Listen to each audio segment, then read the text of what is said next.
Bienvenue au programme vidéo de l'EBBP.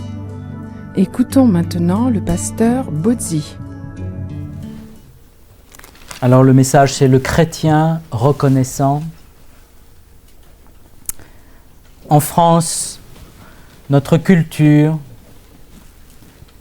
nous enseigne à râler pour toute chose. C'est le commandement, râler en toute chose.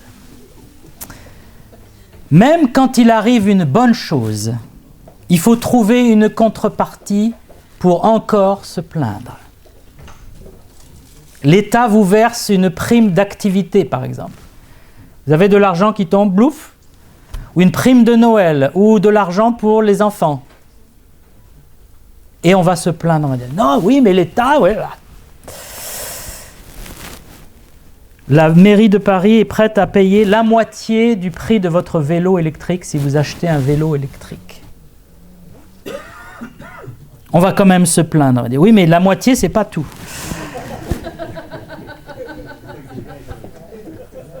L'État rembourse vos travaux de rénovation, si vous faites des travaux, c'est quasiment payé à 100%, pour l'énergie, quasiment.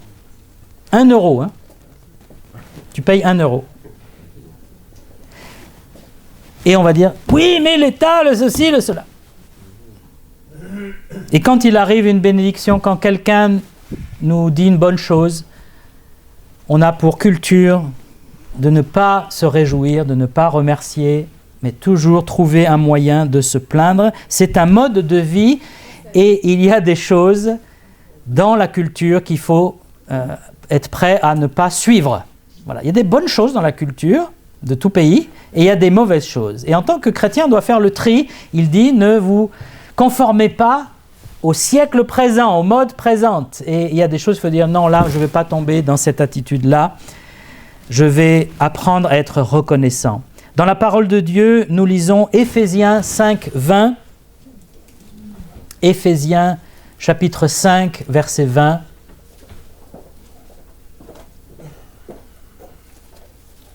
Rendez continuellement grâce pour toutes choses à Dieu le Père au nom de notre Seigneur Jésus-Christ. Rendez continuellement grâce à Dieu. Vous savez que rendre grâce, c'est une expression de vieux français qu'on utilise beaucoup moins, sauf dans les églises. Mais en fait, ça veut dire rendre à Dieu la grâce qu'il nous a faite, reconnaître sa grâce. Et c'est de là que vient le mot merci. Le mot merci, c'est du latin mersem. Ça veut dire grâce, faveur qu'on a reçue. Et donc quand on dit merci, on rend grâce, on dit merci pour la grâce. Moi, j'étais athée quand j'étais jeune. Anticlérical, anti-Dieu, anti-Christ. Mais quand un athée reçoit une bénédiction, il remercie qui? Vous êtes sauvé, c'est ça, vous êtes sauvé d'un accident terrible, vous échappez par miracle, on dit. Vous remerciez qui? Vous dites, ah merci, mais merci qui? Merci la Providence. C'est qui la Providence? Vous vous rappelez cet homme, ou la chance, voilà, cet homme politique qui avait failli mourir d'un empoisonnement à l'anesthésie. Et c'était un athée, bien athée, anticlérical, et il a dit, c'est un miracle républicain. Donc il ne voulait pas dire que c'est un miracle de Dieu, c'est un miracle républicain. Le Seigneur nous avait permis de le croiser au parc du Luxembourg alors que l'église chantait et annonçait l'évangile. Il était là, un peu pensif, et Gina a eu l'occasion de lui donner un plan du salut. Et le Seigneur veut toucher aussi les athées, il les aime, et les athées, ils se privent de tellement de choses. Ils ne peuvent pas remercier quelqu'un quand ils sont sauvés. Et j'aimerais prendre un épisode de la vie de Jésus comme point de départ, c'est Luc 17, c'est les fameux 10 lépreux. Lorsque Jésus vient dans le quartier des lépreux. C'est en Luc 17, à partir du verset 11.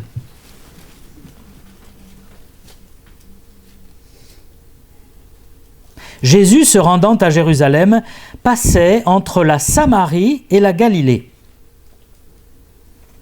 Donc il y a la Galilée, la Samarie et la Judée avec Jérusalem en dessous. Tout ça c'est par ordre. Et normalement, si on voulait passer de la Galilée où est Nazareth jusqu'à la Judée où est Jérusalem, il fallait traverser la Samarie.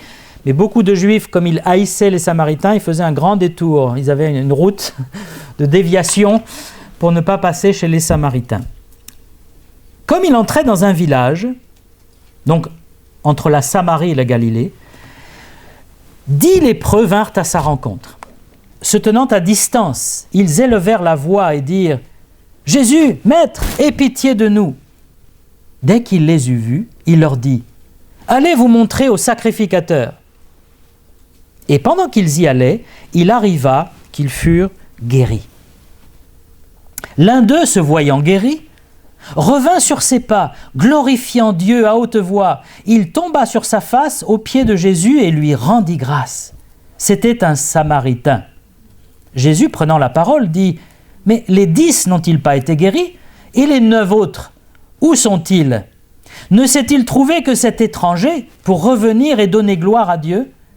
Puis il lui dit « Lève-toi, va, ta foi t'a sauvé. » C'est une histoire intéressante. Les lépreux vivaient dans un état terrible. C'étaient des hommes brisés parce qu'ils étaient en dehors de la société. Ils ne pouvaient pas s'approcher de quelqu'un qui n'était pas lépreux. Et lorsqu'ils s'approchaient, ils devaient dire « Impur, impur !» pour dire « Attention, je suis impur. Ne me touchez pas, ne m'approchez pas. » Vous imaginez la vie des lépreux à cette époque-là. Vous perdiez votre famille, vous perdiez toute communion. Et ils vivaient ensemble dans des quartiers pour lépreux. Et là, il y avait un mélange de Samaritains et de Juifs, parce qu'on était à la frontière. Alors que normalement, ils ne peuvent pas se voir en peinture. Là, ils étaient obligés de vivre ensemble par la lèpre qui les avait réunis d'une certaine façon. Dans leur malheur, ils ont entendu parler de Jésus et ils sont venus, ils ont accouru vers lui en disant « Aie pitié de nous ». Vous avez remarqué peut-être comme moi que tout s'est passé très vite. Jésus les voit et il leur dit « Allez voir le sacrificateur ». Alors pourquoi aller voir le sacrificateur? Ça vient du livre de Lévitique, au chapitre 14. Il y a toute une explication très longue et très intéressante sur la lèpre. Pourquoi il y a tant de versets de la Bible sur la lèpre? C'est parce que la lèpre dans la Bible symbolise quelque chose. L'impureté, le péché. Et nous sommes tous atteints de la lèpre du péché. Et dans la Bible, il est dit, lorsque tu penses que tu es guéri de ta lèpre, lorsque tu n'as plus de taches, tu dois aller voir le sacrificateur qui va vérifier et qui va dire officiellement, tu es guéri, tu es pur. Tu peux retourner parmi les autres, parmi le peuple et dans ta famille. Il fallait vraiment l'approbation de Dieu à travers le sacrificateur. Ça, c'était pour le peuple juif, bien sûr. Et donc, si Jésus leur dit, allez voir le sacrificateur, c'est parce qu'il les a guéris, en fait, instantanément. Et ils avaient besoin d'aller voir le sacrificateur pour confirmer cette guérison. Et donc, ils obéissent immédiatement, sans questionner Jésus, ils repartent et ils vont certainement vers Jérusalem ou vers le sacrificateur. Et ils réalisent vraiment qu'ils sont complètement guéris. C'était instantané, c'était extraordinaire. Et il y en a 9 qui continuent leur chemin, et il y en a un qui dit « Je suis guéri, mais c'est extraordinaire, il faut que j'aille voir mon sauveur !» Et il retourne voir Jésus. Il tombe à ses pieds et il dit « Tu m'as guéri, tu es merveilleux, je te remercie, je suis guéri !» Et celui-là va entendre une phrase de Jésus que les autres n'ont pas eue. « Ta foi t'a sauvé. » Les 10 étaient guéris. Mais combien ont été sauvés? 1. Parce qu'il est revenu au Seigneur dire merci. Dans notre monde, je pense qu'il y a 1 pour 10 qui est reconnaissant à Dieu. Même parmi nous, chrétiens. Et le Seigneur ne veut pas ça, le Seigneur veut qu'on cultive un esprit de reconnaissance. Remarquez, c'est un Samaritain. et non pas un juif.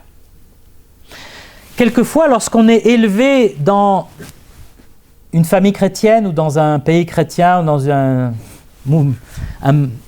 mode chrétien, on devient un peu blasé, un peu ingrat. La Bible, le salut, la vie éternelle, on en parle comme ça, et on ne fait plus attention que c'est des choses extraordinaires. Alors que quand quelqu'un vient de l'extérieur, d'une autre religion, un ex-musulman, un ex-ceci, un ex-cela, ou quelqu'un qui avait une vie de patachon et qui vient au Seigneur, cette personne, elle va avoir des louanges. C'est tellement merveilleux d'être sauvé, le Seigneur m'a donné la vie éternelle. Et puis les autres, ils sont là, oui. Moi, j'ai ça depuis longtemps, toi tu t'extasies, mais moi je connais tout ça, je connais par cœur, je sais même théologiquement pourquoi tu as la vie éternelle. C'est bien de connaître pourquoi on a la vie éternelle, mais c'est bien aussi d'avoir cette reconnaissance enfantine presque, Seigneur. Et quand le Seigneur Jésus fait un reproche à l'église d'Éphèse, il dit « Tu as abandonné ton premier amour, tu as abandonné cette joie du salut ». C'est David dans les psaumes, il dit « Rends-moi la joie de mon salut ». Parce qu'il avait perdu cette joie. Et en tant que chrétien, on peut devenir comme les 9 qui ont été guéris. Oui, j'ai été sauvé. Bon, ben voilà, maintenant j'ai des problèmes dans ma vie, c'est dur. Oui, mais tu as été sauvé. Tu ne te rends pas compte que la chose la plus importante dans la vie, c'est d'avoir la vie éternelle, parce qu'on va tous mourir, ça c'est sûr. Que tu sois riche, pauvre, que tu aies une vie merveilleuse ou une vie difficile, on va tous mourir et on va passer l'éternité après. Et si j'ai cette certitude de passer l'éternité avec Dieu dans la vie éternelle, ça vaut tout l'or du monde. Alors que si je n'ai pas cette certitude, si je vis dans l'angoisse de la mort, je ne suis pas sûr, je me dis, mais au jour du jugement, moi je vais mal finir. Dieu ne pourra pas m'accepter parce que j'ai péché. Alors là, vous êtes dans la pire misère qui soit. Souvenez-vous de cette histoire que Jésus a racontée de l'homme riche et Lazare. L'homme riche qui menait joyeuse et brillante vie. Il avait beaucoup d'argent, il était seul apparemment, et il s'en mettait plein les poches, et il menait joyeuse et brillante vie. C'est-à-dire, il mangeait bien, il dansait bien, il vivait bien. Et puis il y avait Lazare qui mendiait. On ne sait pas pourquoi il mendiait, mais quand on mendiait en Israël, c'est qu'il y avait une raison. Soit vous étiez handicapé, soit vous aviez un problème grave dans votre vie. Et cet homme ne pouvait pas travailler, donc il devait mendier. Et l'homme riche méprisait Lazare. Et selon l'histoire de Jésus, Lazare craignait Dieu, croyait en Dieu. Et lorsqu'ils sont morts tous les deux, le même jour, Lazare est monté près de Dieu. Et l'homme riche est descendu dans le séjour des morts en enfer. Et tout ce que l'homme riche avait amassé, toute cette joyeuse et brillante vie qui a duré, 60, 70 ans, c'était terminé. C'était la souffrance, c'était l'horreur. Il dit, je brûle, ma langue brûle, viens apaiser un peu ma soif. Il crie vers Abraham. Et ils lui disent, mais on ne peut pas t'aider. Il y a un gouffre, c'est trop tard. C'est trop tard. Alors de pouvoir dire, je suis sauvé. Quand je meurs, le Seigneur va me prendre avec lui. C'est la plus belle chose qui existe sur la terre. Et c'est gratuit. C'est offert pour prix de notre foi en Jésus-Christ. C'est pas parce qu'on l'a mérité, c'est pas parce qu'on dit, oui, moi j'étais à l'église tous les dimanches, donc je mérite la vie éternelle. Non, c'est parce qu'un jour, j'ai reconnu au contraire que j'étais mauvais, que j'étais pécheur. Et en reconnaissant cela, je suis venu au pied de la croix de Christ et j'ai dit, Seigneur, tu es le seul qui peut me laver, me pardonner. Et ce jour-là, le Seigneur m'a sauvé et il m'a donné la vie éternelle. Celui qui croit au Fils a la vie. Il a. Celui qui croit au nom de Jésus-Christ recevra le pardon de tous ses péchés. C'est la promesse de Dieu. Est-ce que vous avez saisi cela? Parce que si vous ne l'avez pas saisi, vous êtes passé à côté de la chose la plus importante. On peut dire, mais moi, je verrai à la retraite. Quand je prendrai ma retraite, je penserai à toutes ces choses religieuses. Parce que là, je suis jeune, j'ai d'autres choses à penser. Ah oui, et quand est-ce que tu vas prendre la retraite? Ah ben c'est prévu, hein, non. Voilà, dans 25 ans, bon, même si ça va changer un petit peu là avec la réforme, hein, j'ai prévu d'arrêter de travailler, de prendre du bon temps quand j'aurai 60 ans, 65 ans, etc. Tu as prévu, mais c'est bien. Mais est-ce que tu sais si tu vas y arriver? Qu'est-ce que Dieu a prévu, lui? Tu ne sais pas. C'est un coup de poker fou que de dire hein, j'attends la retraite ou j'attends la mort. Parce que la Bible dit après la mort, c'est le jugement, tout de suite. Donc c'est maintenant qu'il faut venir au Seigneur. C'est maintenant qu'il faut croire, qu'il faut remercier Dieu.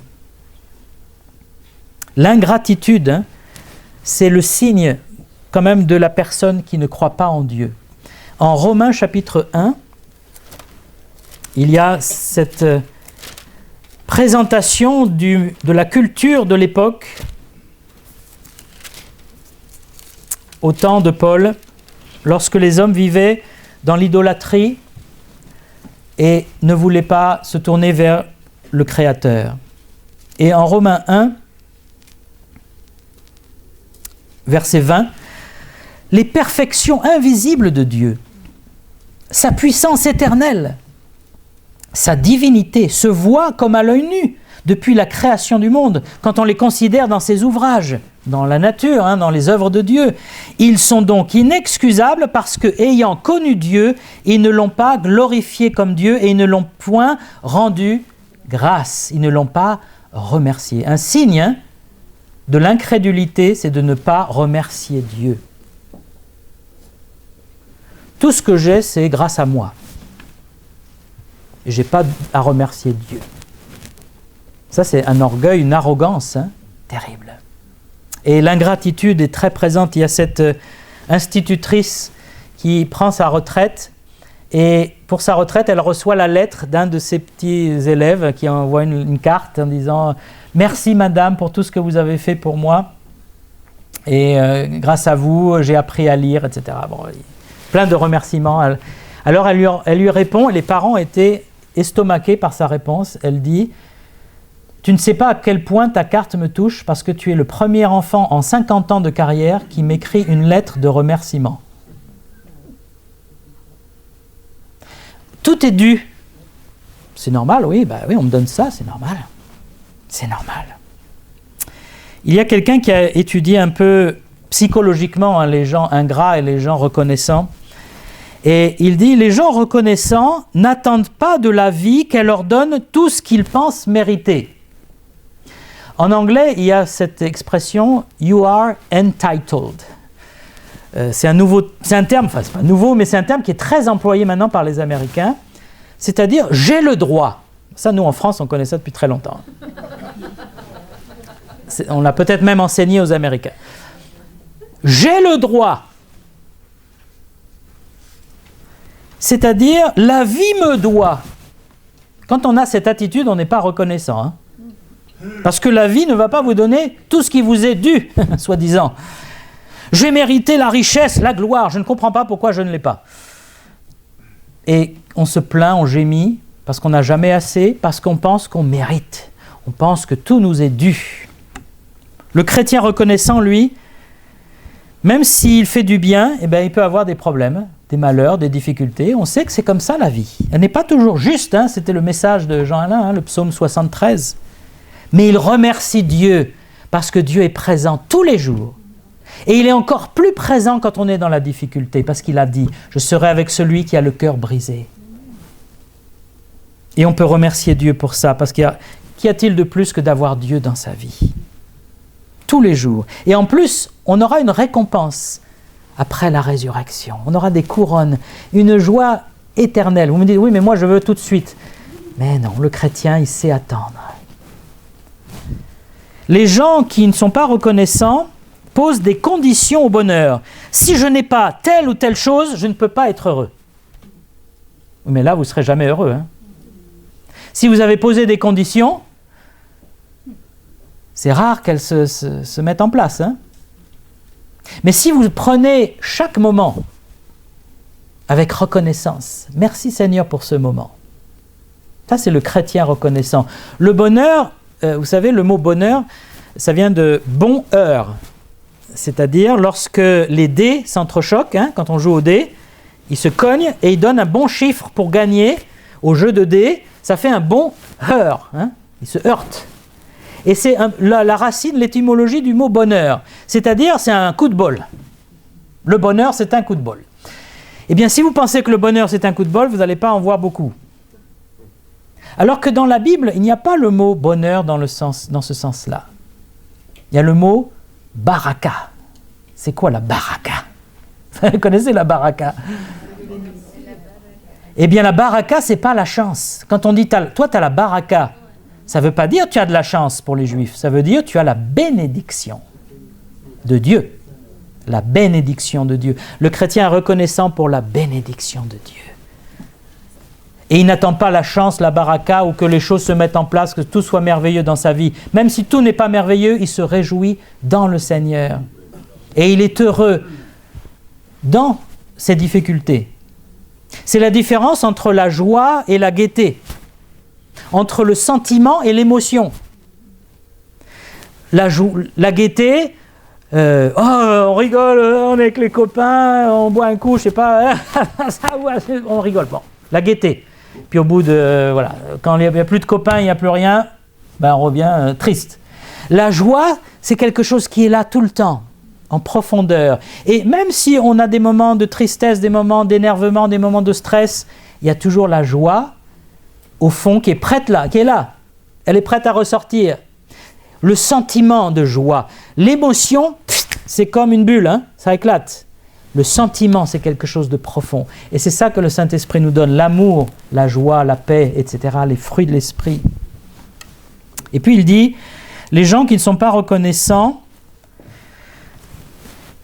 étouffent la reconnaissance par leurs plaintes. Les plaintes, les gémissements, les murmures, les récriminations, il y a plein de mots en français, c'est comme une mauvaise herbe. Ça étouffe votre âme. Et on peut tellement les multiplier que votre âme ne respire plus, ne se réjouit plus, n'est plus heureuse, ne voit même plus le bien. On voit tout de travers. C'est ce qui arrive quand on est en dépression, c'est ce qui arrive pour les gens pessimistes. Il y a des personnes, ils voient toujours le pire. Oui, mais regarde, c'est merveilleux ce qui arrive. Oui, mais tu ne peux pas te réjouir d'une seule chose. Oui, mais pitié, est-ce qu'on ne peut pas dire merci pour une chose dans la vie? Et ce qui est terrible, c'est que ces personnes sont comme ça à la maison, avec le conjoint par exemple, où on ne voit plus les efforts que fait notre conjoint, l'amour qu'il nous prodigue, les petits gestes.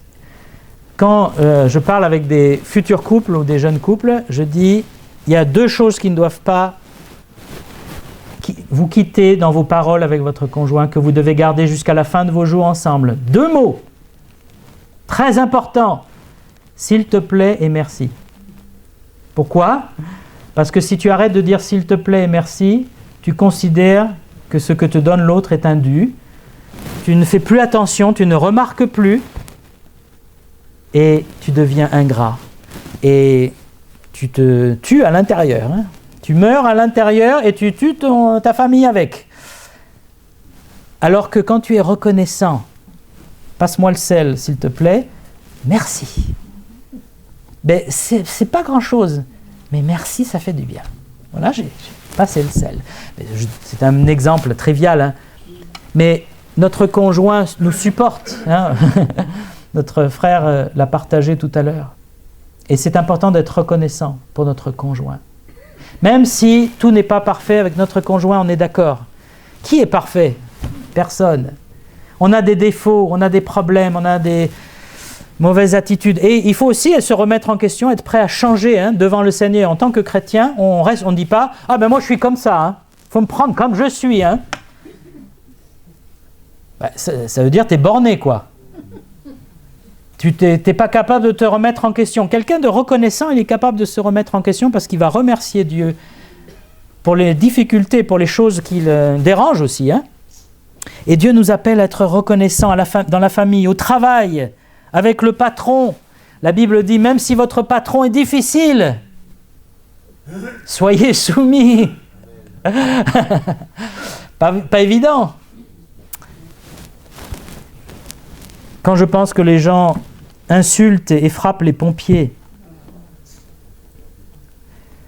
ou ne remercient pas le personnel médical qui s'occupe d'eux,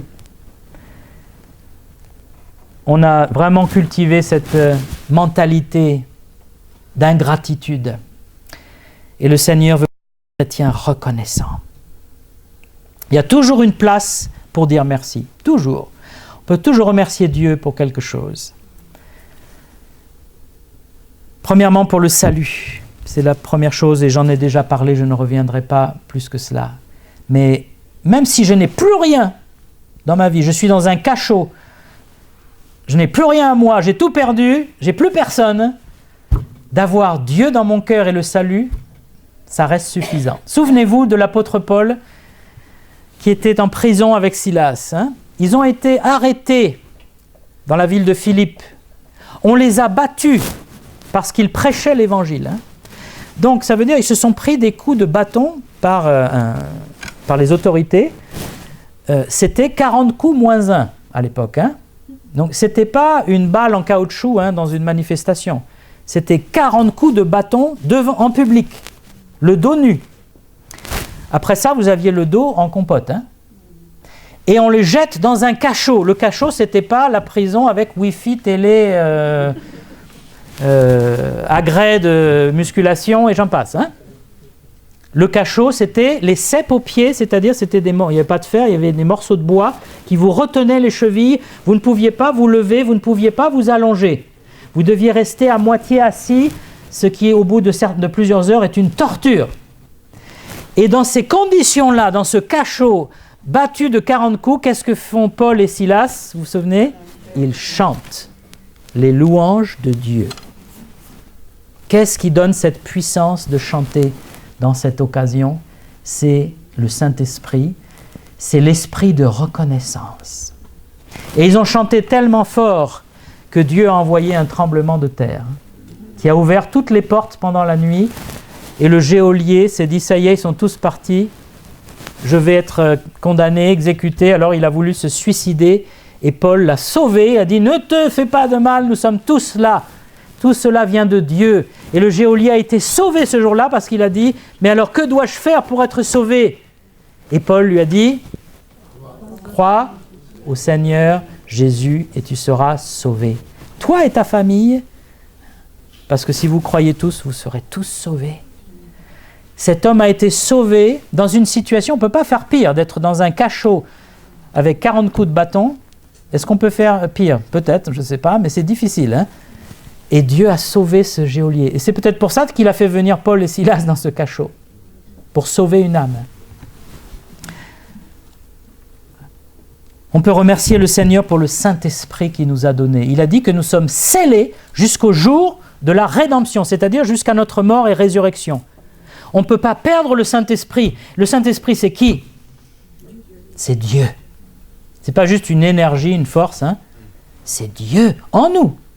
C'est l'Esprit de Jésus-Christ. C'est le Consolateur. Jésus a dit, je vous enverrai un autre Consolateur qui vous rappellera tout ce que je vous ai dit, l'Esprit de vérité. Nous avons l'Esprit de vérité en nous qui est avec nous tout le temps. Même quand on pêche, même quand on fait n'importe quoi, quand on pense n'importe quoi, le Saint-Esprit est là. Le pauvre, il doit en voir des vertes et des pas mûres. Et la Bible dit qu'on peut l'attrister d'ailleurs. Mais ce qui est merveilleux, c'est qu'il est toujours là. On est scellé. L'Église, d'avoir des frères et sœurs, d'avoir la communion fraternelle. Des fois, on se plaint les uns des autres. Oui, il y a un tel, il y a une telle.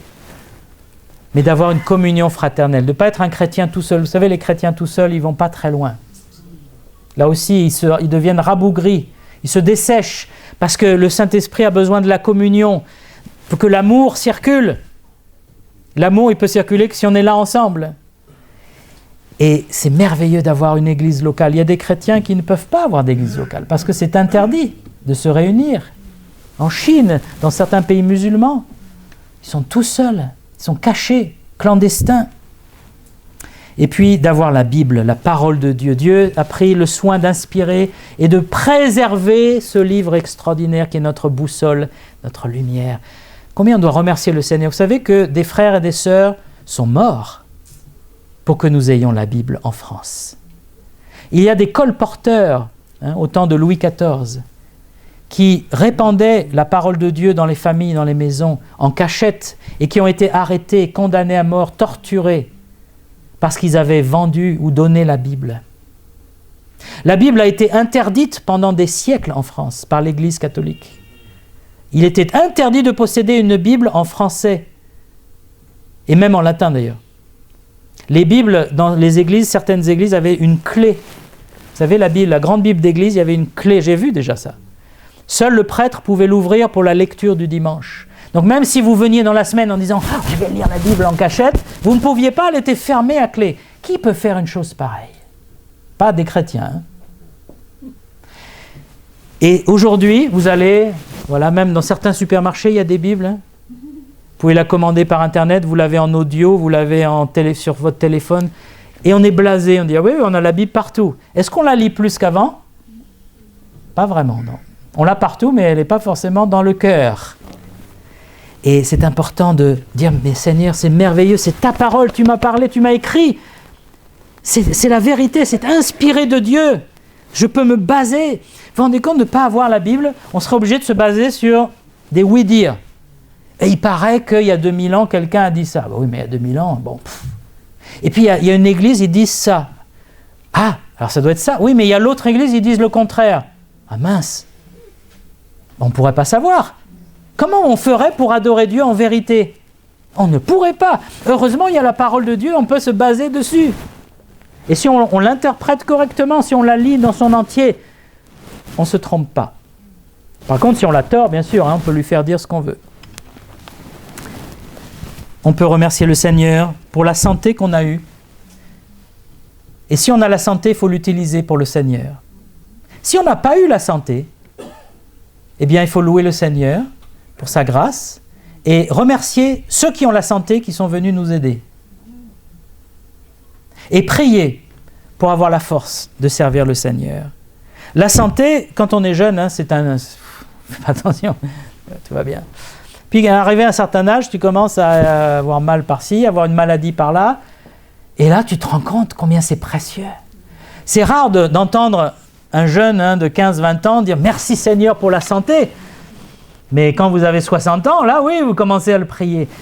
Mais il faut remercier Dieu tout le temps pour la santé, pour l'activité qu'on a, le revenu que nous avons, pour le toit, d'avoir un toit, pour l'eau. Sans eau, qu'est-ce qu'on fait? On meurt. Nous avons l'eau du robinet à Paris, elle est potable. On n'a pas besoin d'aller au puits, au marigot, avec une eau polluée à 500 mètres, avec un gros bidon qui pèse 30 kilos. Non, vous ouvrez le robinet, et vous avez de l'eau. Et cette eau, c'est la vie. Est-ce qu'on remercie le Seigneur pour ça?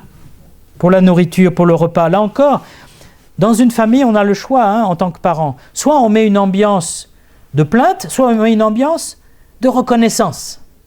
L'ambiance de plainte, eh bien, on ne va jamais remercier Dieu pour le repas. On ne va jamais remercier Dieu pour les bonnes choses, les bénédictions, pour le... Voilà, j'ai eu une prime du 13e mois. Seigneur, merci, parce que tout le monde n'a pas ça. Je veux l'utiliser pour ta gloire. J'ai eu telle chose, telle bénédiction, telle réponse à la prière, que les enfants entendent la reconnaissance qu'il y a dans nos cœurs, dans nos vies. Si les enfants, ils entendent « Ah oui, je ne suis pas content », les enfants, ils vont faire pareil, ils vont dire « c'est comme ça ».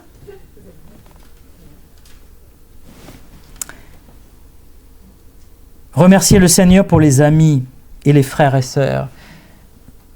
Une des plus grandes souffrances qui existent, c'est la solitude. Quand vous êtes seul, rien ne peut vous consoler.